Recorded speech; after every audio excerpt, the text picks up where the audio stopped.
성경 봉독하겠습니다. 저희는 설교를 먼저 합니다. 네, 말씀 주보를 보시면 하단에 나와 있습니다. 함께 합독하여 읽을 때 주님의 음성 들으시기 바랍니다. 함께 읽겠습니다. 하나님의 말씀입니다. 시작. 이와 같이 성령도 우리의 연약함을 도우시나니 우리는 마땅히 기도할 바를 알지 못하나 오직 성령이 말할 수 없는 탄식으로 우리를 위하여 친히 간구하시느니라. 마음을 살피시는 이가 성령의 생각을 아시나니 이는 성령이 하나님의 뜻대로 성도를 위하여 간구하심이니라. 아멘. 갈라디아서 함께 읽겠습니다. 시작. 내가 이르노니 너희는 성령을 따라 행하라. 그리하면 육체의 욕심을 이루지 아니하리라. 육체의 소욕은 성령을 거스르고 성령은 육체를 거스르나니 이 둘이 서로 대적하므로 너희가 원하는 것을 하지 못하게 하려 함이니라. 아멘. 오늘 우리가 살펴볼 내용은 사도신경 성령님에 대한 파트입니다. 지금 사도신경을 크게 세 파트로 나눠서 이 문답에 나와 있는 것처럼 성령님의 역사로 공교회, 성도의 교제, 용서, 부활, 영생, 이것들이 이제 성령님의 역사로서 함께 볼 건데, 지금은 이 성령을 믿사오며에 대해서 세 번째 시간입니다. 첫 번째 시간은 이 재창조하시는, 창조하시고 거듭나게 하시는 성령님에 대해서, 두 번째 시간에는 이제 은사를 주시고 하나 되게 하시는 성령님에 대해서 살펴봤고요. 오늘은 이제 나머지 성령님에 대한 것들을 다 묶어서 좀 보려고 합니다. 제가 어느가 아니죠. YM의 간사님에게 이런 얘기를 들은 적이 있어요. 딸이 한번 찾아와서 물어봤대요. 아빠, 나 스커트 입을까? 바지 입을까? 그래서 딸, 오늘 날씨도 좋고 넌 다리도 예쁘고 하니까 스커트 입어. 근데 이제 물어보시더라고요. 딸이 저한테 그걸 물어볼 이유가 있을까요? 이렇게 물어보더라고요. 왜 물어봤을까요? 라고 했을 때 아빠와 딸의 친밀한 사이라고 대답을 했습니다. 그러면서 이렇게 질문하셨어요. 여러분, 아침에 일어나서 하나님께 무슨 기도를 하셨나요? 옷 입을 때 무슨 대화를 하셨나요? 카톡 주고받을 때 어떤 교제를 하셨나요? 여러분들이 A를 하든 B를 하든 짜장을 먹든 짬뽕을 먹든 상관없습니다. 하나님의 뜻은 A냐 B냐에 놓여있지 않습니다. 그러나 누군가는 짬뽕을 먹을지 짜장을 먹을지 이렇게 말할지 저렇게 말할지 그걸 하나님과 교제하는 사람이 있다는 거예요. 그거는 정답을 찾기 위해서가 아니라 A를 가야지 내가 복을 받고 B를 가면 저주를 받으니까가 아니라 하나님과의 친한 친밀함을 위해서 그런 걸음들을 걸어간다라고 합니다. 대표적으로 우리가 잘 아는 로렌스 신부 형제님이 하나님의 임재 연습이라는 것을 통해서 그런 이야기들 많이 하죠. 저는 신앙생활에 굉장히 중요한 부분이 친밀함이 있다라고 생각을 합니다. 그래서 친밀하다라는 거를 좀 바꿔 얘기하면 상관이 있다라는 거죠. 지나가는 길에 그냥 지나갔으면 모르는 사람이 되겠지만 오늘 들어와서 안면을 트고 이야기를 나누고 이름 주고받으면서 상관이 있게 된 거예요. 그러니 손 다친 거를 지나가면 봤을 땐 보이지도 않았을 거고 보였어도 그냥 말았겠지만 관계가 맺혀지니까 왜 다쳤어요? 물어보게 되고 대화가 시작되는 거죠.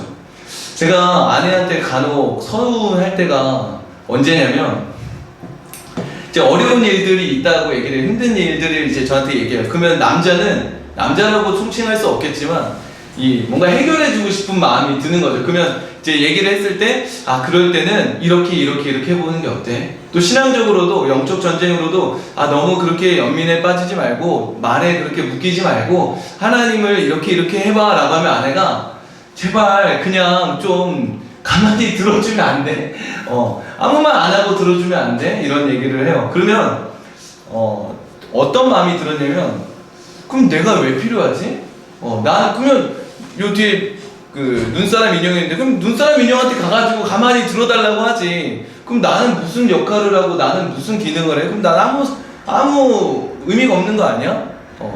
내가 그럼 당신하고 무슨 상관이 있는 거야? 이런 마음들이 들더라고요.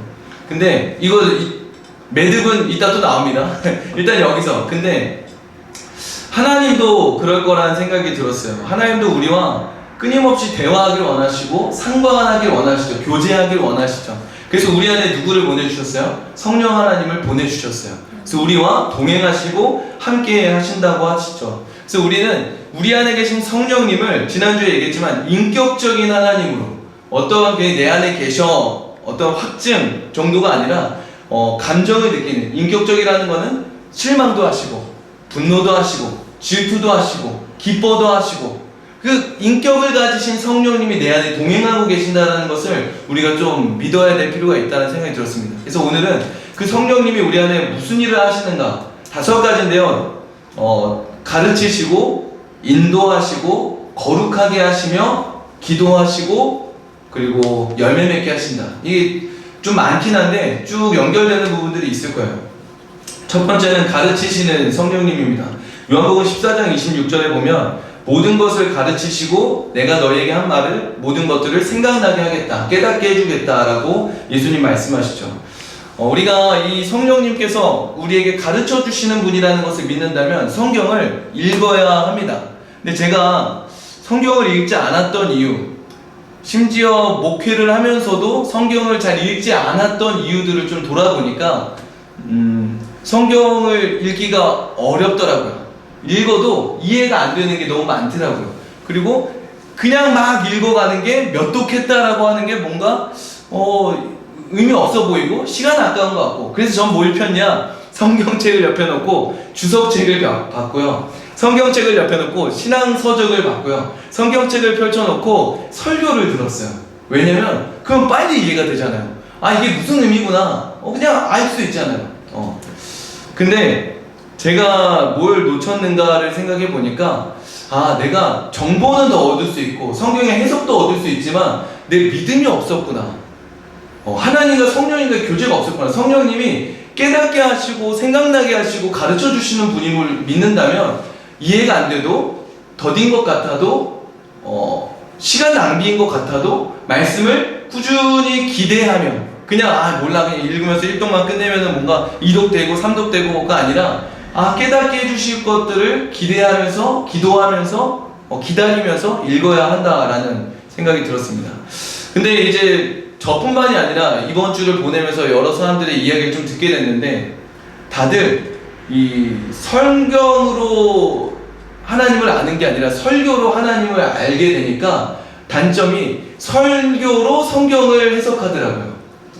설교로 하나님을 이해하더라고요. 그러니까 놓쳐지는 영역이 있는 거예요. 예를 들어 한 분은 그런 얘기를 했어요.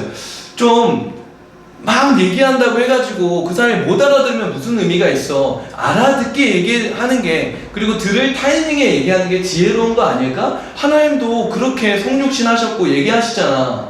근데 그 남성분은 좀 직격탄을 날리시는 분이었어요. 둘이 부부인데 직격탄을 날리는 분이었어요. 그러니까 아내분이 이제 그렇게 얘기한 건데, 저는 그런 생각 들더라고요. 하나님이 성경 안에서 모든 영역에서 다 친절하게만 얘기했나? 알아들을 수 있게만 얘기했나? 상황 봐가면서 들을 수 있을 때만 찾아와서 얘기하셨나?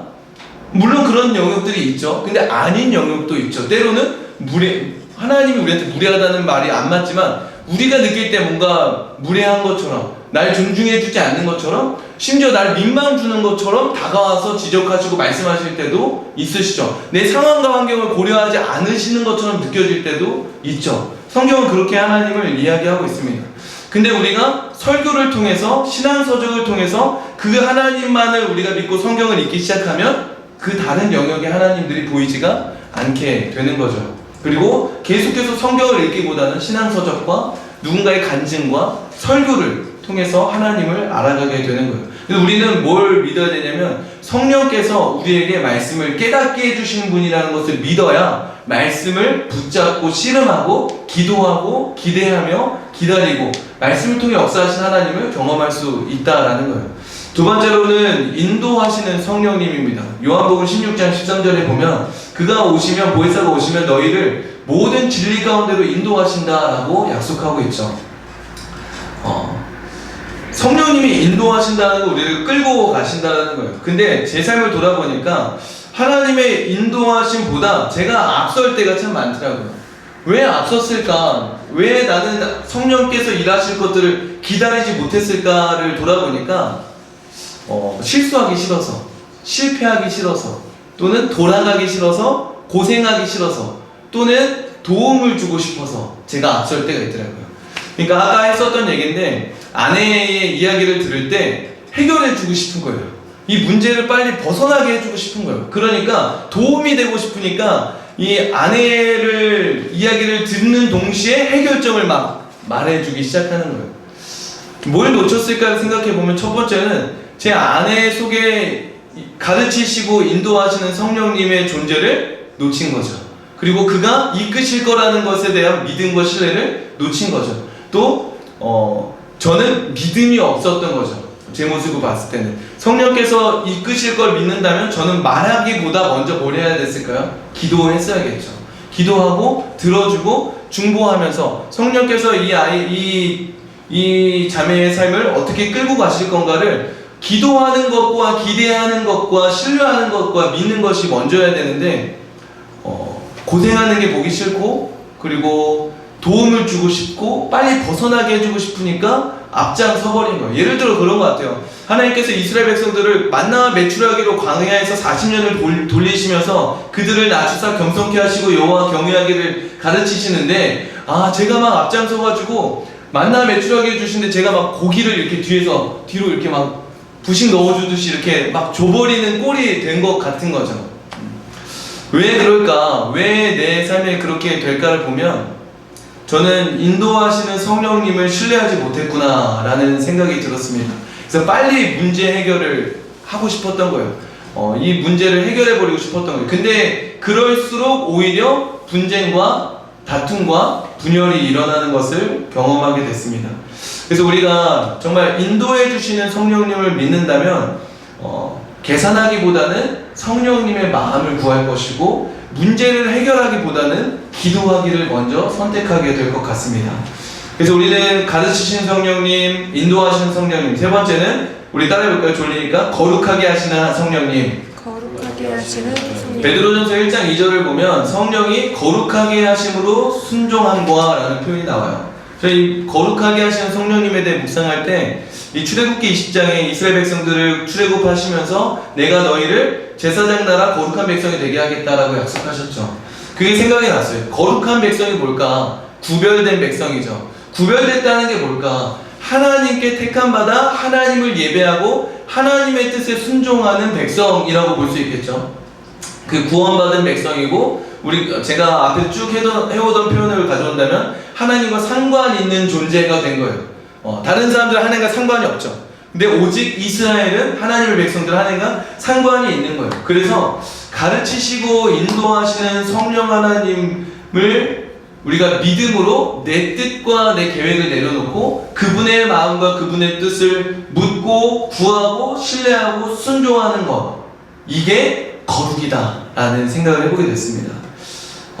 이 또한 저는 믿지 않고 살았던 것 같아요. 계속 반복되지만 돌아가는 것 같고 실패하는 것 같고 실수하는 것 같고 고생하기 싫고 또 도움이 되고 싶어서 성령님을 의지하기보다 묻고 기도하기보다 빨리 계산을 했어요. 분석을 했어요.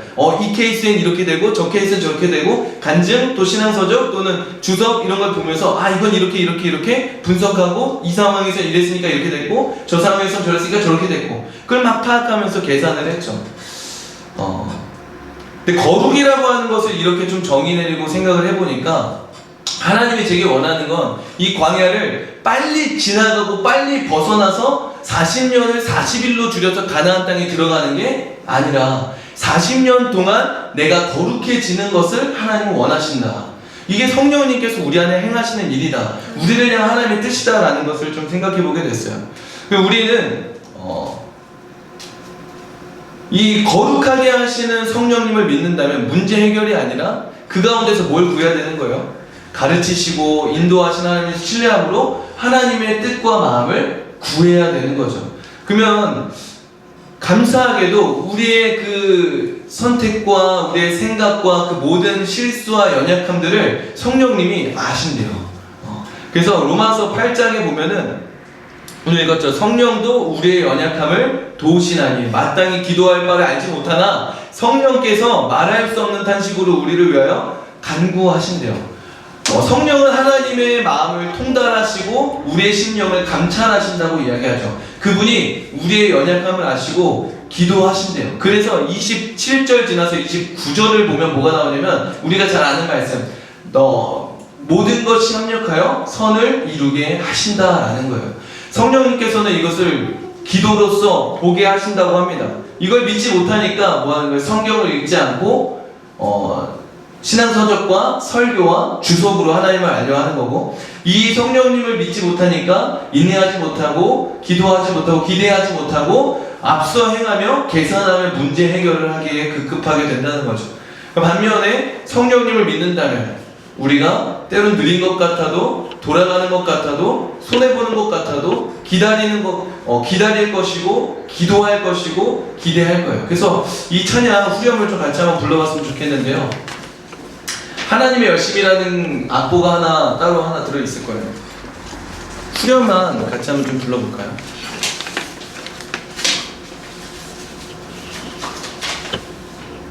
B. 네네, B 부분.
걸어갈 때 다섯 번째인데요. 성령님은 우리에게 열매 맺게 하실 겁니다.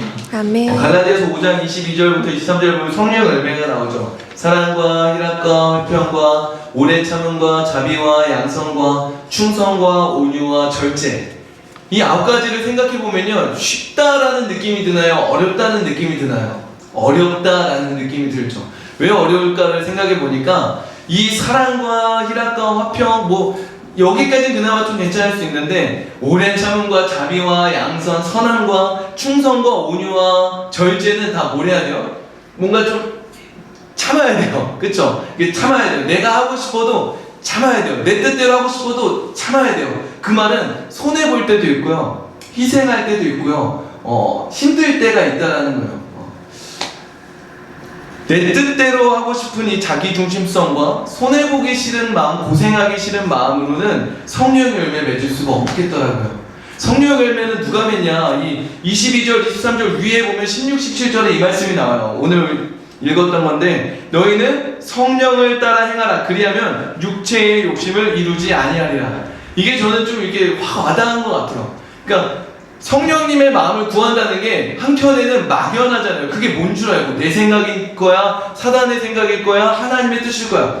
세계 중에 뭔 줄 알고 따라가. 근데 명확한 건 내 계산과 내 생각과 내 판단이 아닌 성령을 쫓아 행하는 삶은 내 육체의 욕심을 따르지 않게 될 거다라는 거예요. 네.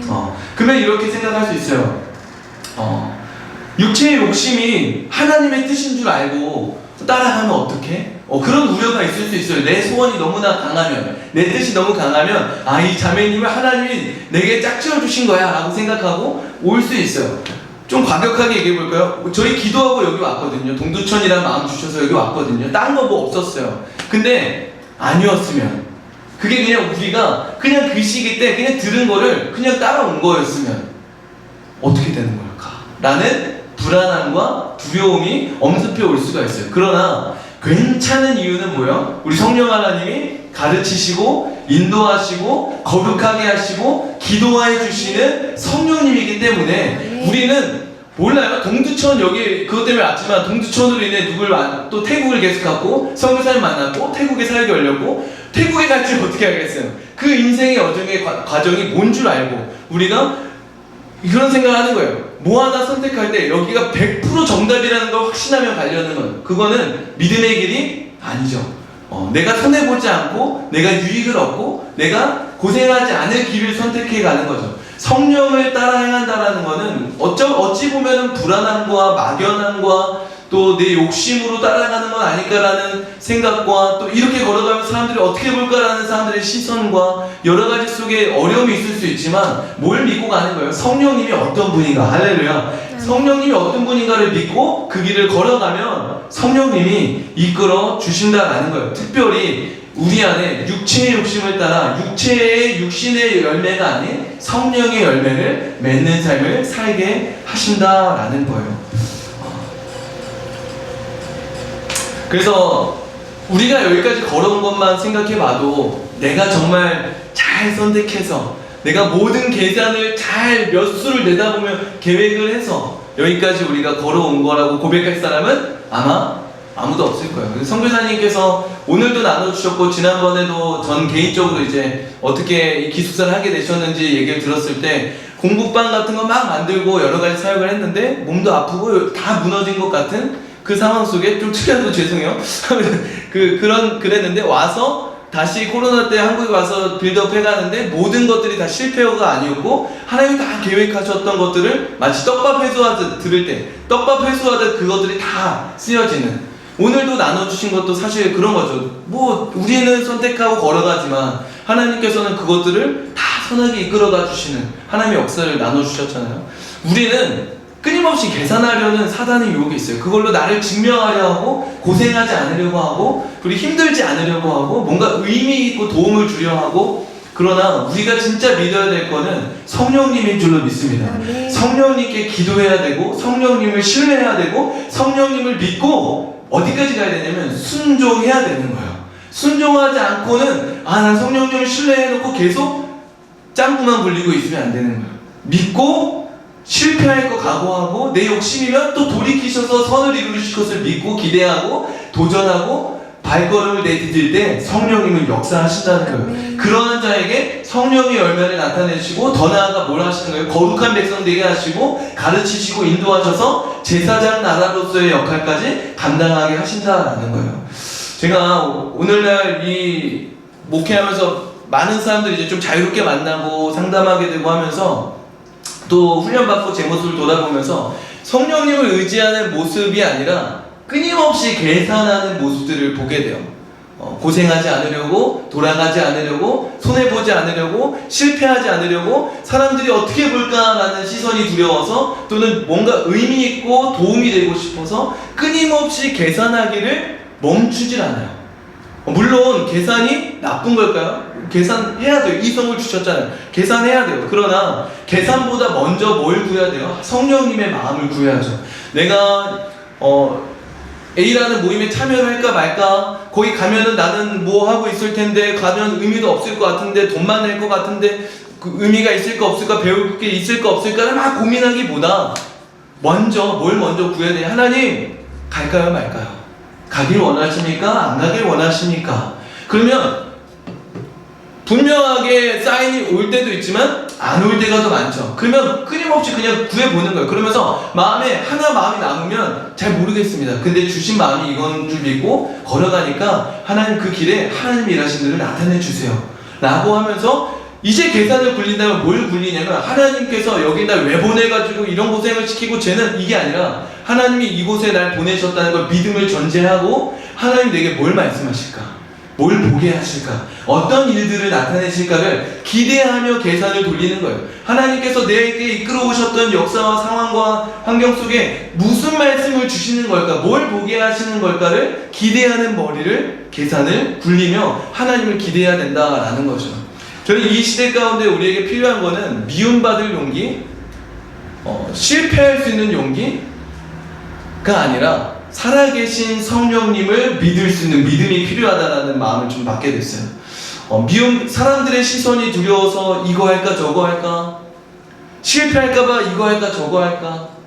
그래서 나는 미움받아도 괜찮아, 난 실패해도 괜찮아 정도가 아니라 성령님이 살아계시니, 할렐루야, 성령님이 함께 하시니, 그분이 내 안에 계시니, 그분이 나의 주님이시니 내가 두려울 게 무엇일까 하고 나아갈 수 있는 믿음이 우리에게 필요하다라는 생각이 들었습니다.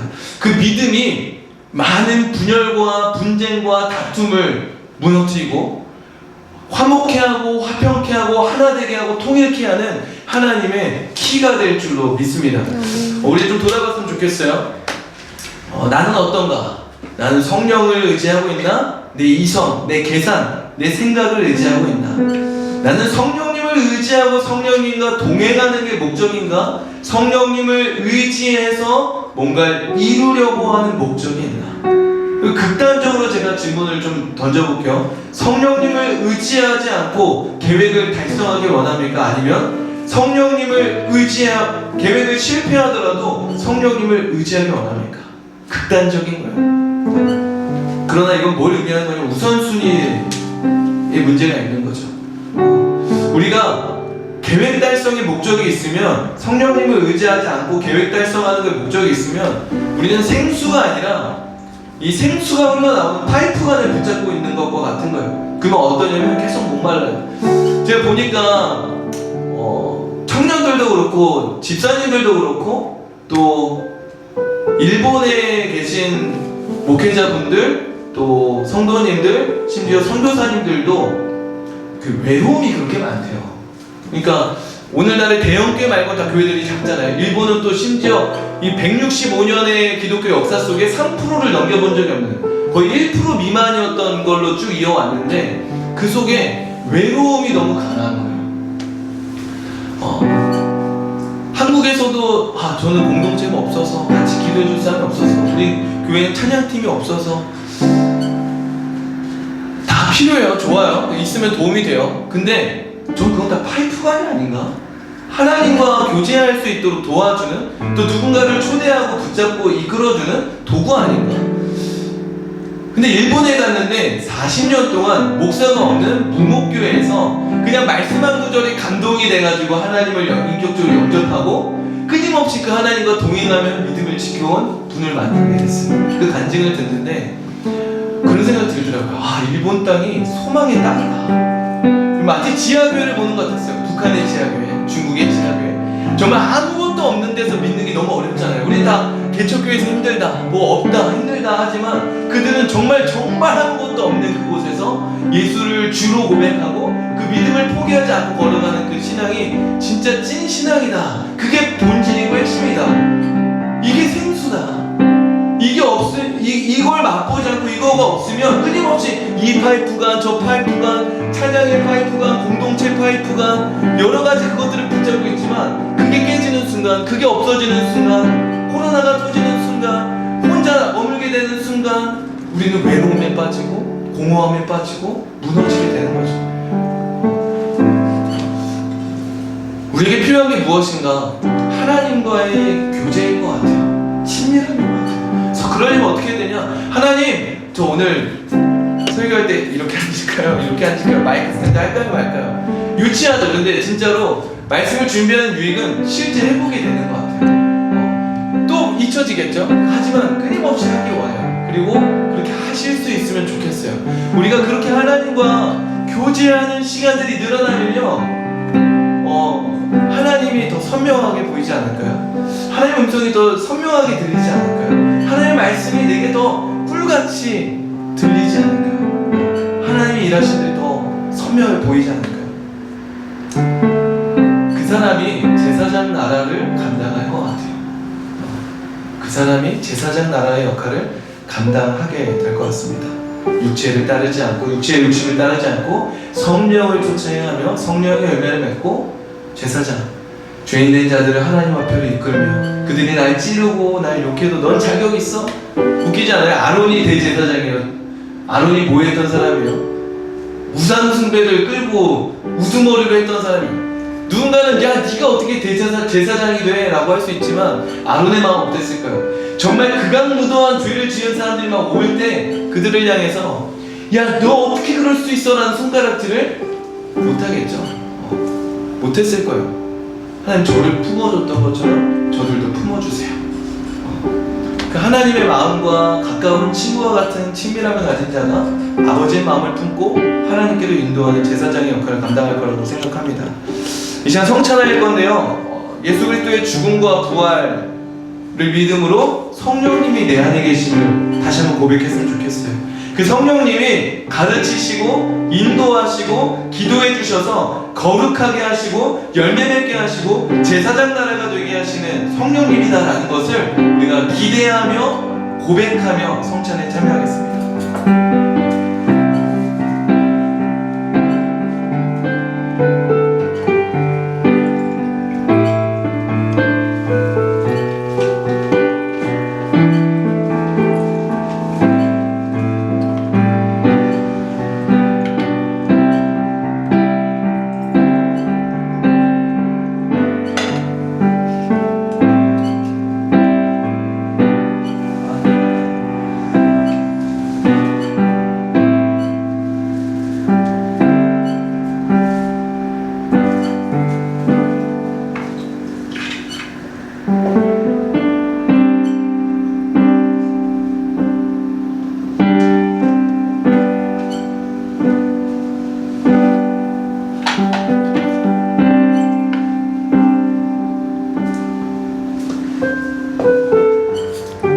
성찬하시면서 오늘 말씀을 돌아보면서 하나님이 주시는 마음들을 묵상하시기 바랍니다.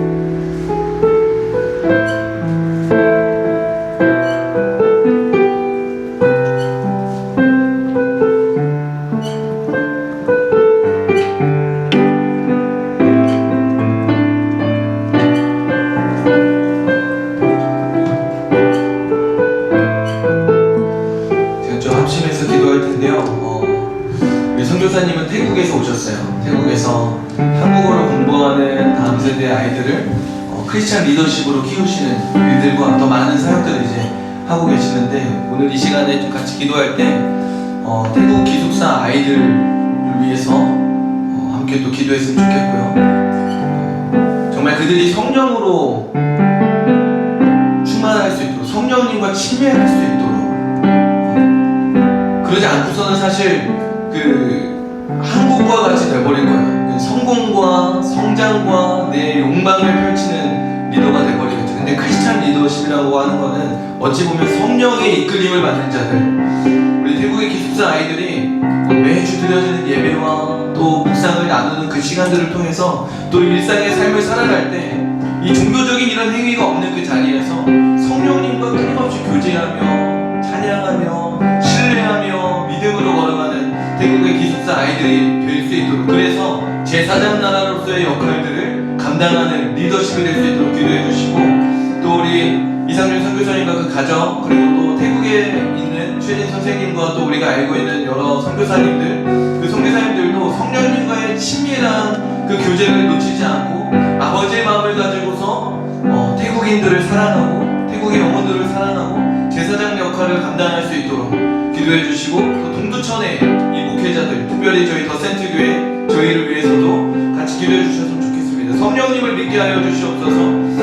그리하여 설교나 어떤 서적들이 아니라 성경을 읽고 계산하고 판단하기보다 기도하고 아버지 마음을 구하며 순종하는 저희 될 수 있도록, 하나님과의 관계를 붙잡는 거룩한 백성 될 수 있도록, 제사장 나라 될 수 있도록, 열매 맺을 수 있도록 이제 함께 통성으로 기도하며 나아가도록 하겠습니다. 기도하겠습니다. 하나님 아버지 감사합니다.